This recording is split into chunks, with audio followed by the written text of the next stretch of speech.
एक proper combination से हम फ्रीक्वेंसी को फिल्टर कर सकते हैं।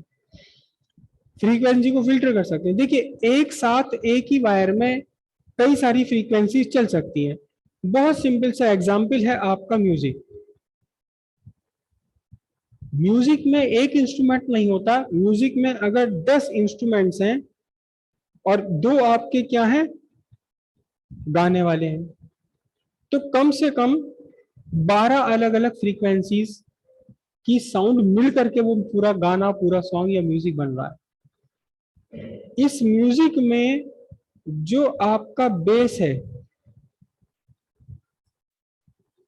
ये होता है बहुत लो फ्रीक्वेंसी का, less than 100 hertz, less than 100 hertz. और जो आपका बीट्स होती हैं,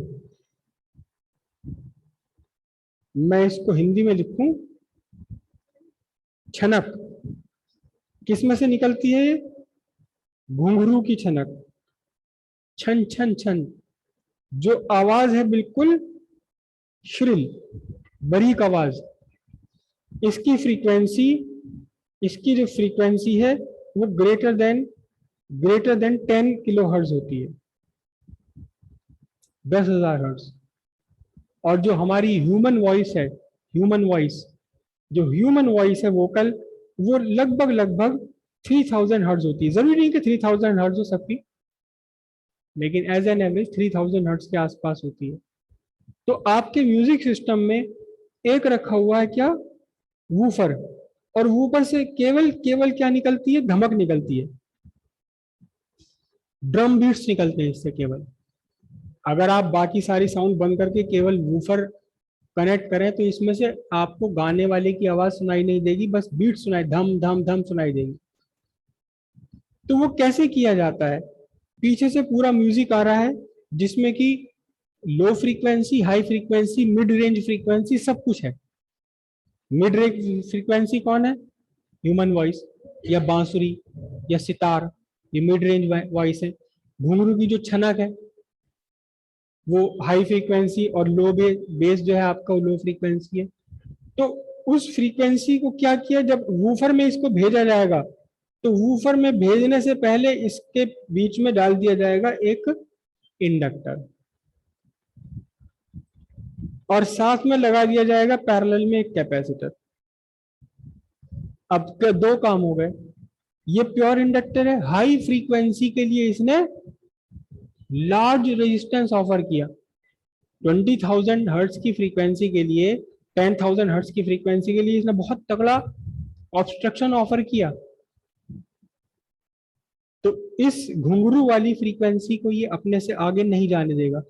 लेकिन 100 हर्ट्ज की फ्रीक्वेंसी या 50 हर्ट्ज की फ्रीक्वेंसी के लिए इसने बहुत ज्यादा ऑब्स्ट्रक्शन ऑफर नहीं किया, यानी कि 100 हर्ट्ज, 50 हर्ट्ज, 10 हर्ट्ज की फ्रीक्वेंसी इसमें से आगे चली जाएगी। इस कैपेसिटर ने क्या काम किया, इस कैपेसिटर ने हाई फ्रीक्वेंसी के लिए लो ऑब्स्ट्रक्शन ऑफर किया। मतलब हाई फ्रीक्वेंसी वाली इसने तो रोक दी, और इसने पास कर दी पहले ही। कहां पास कर दी, बाईपास कर दी। वूफर तक पहुंचने से पहले इसने high frequency high frequency waves को पास कर दिया, वूफर तक इसने पहुंचने ही नहीं दिया। और कुछ थोड़ी बहुत जो इससे निकल के बच गई उसे किसने रोक दिया, इस प्योर इंडक्टर ने रोक दिया। समझ गए बात? तो इस तरह से हम वूफर में ले लेते हैं क्या, केवल लो फ्रीक्वेंसी साउंड। बाकी किसी दूसरे ऑब्जेक्ट को आपने चलाना है, किसी दूसरे को, तो यहां से कनेक्शन निकाला, सेटेलाइट में ले गए। सेटेलाइट में आपके सारी फ्रीक्वेंसी दी जाती हैं। और एक आपने कभी वर्ड सुना हो, ट्विटर। किसी का होम थिएटर सिस्टम अगर है तो सबसे ऊपर जो होम थिएटर सिस्टम बड़े वाले हैं, यहाँ तो लगा हुआ एक बड़ा सा स्पीकर, फिर उसके ऊपर लगा हुआ एक छोटा स्पीकर, ये क्रिएट करता है बेस, ये क्रिएट करता है मिड रेंज सॉन्ग, और फिर सबसे ऊपर लगा हुआ है एक छोटा सा ट्विटर। इसमें से केवल छनक छन छन छन छन की आवाज निकलेगी। तो ट्विटर अगर चलाना तो उल्टा कर दीजिए।